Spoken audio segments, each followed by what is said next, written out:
many of you have seen on the news. But the disaster here is unlike many of us have ever seen. When you look at the devastation down here, it's just neighborhood after neighborhood of houses torn apart, of flooded out houses.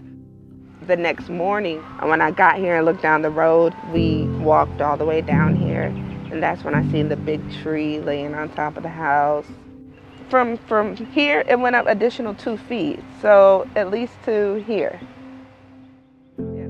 You don't know what to do, and like you just try to be so strong, but what am I to do now? Where am I to go now? Like, I cannot tell you what's gonna happen.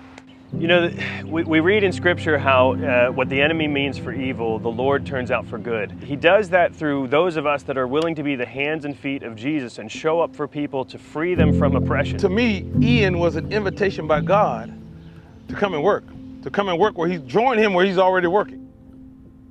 Ian, the enemy might have meant it for bad, but God's going to restore. And when he restores this place, we're going to say, wow. So now the question being is, are we going to be a part of it? Because God's going to do it regardless. I want to be a part of what God's doing.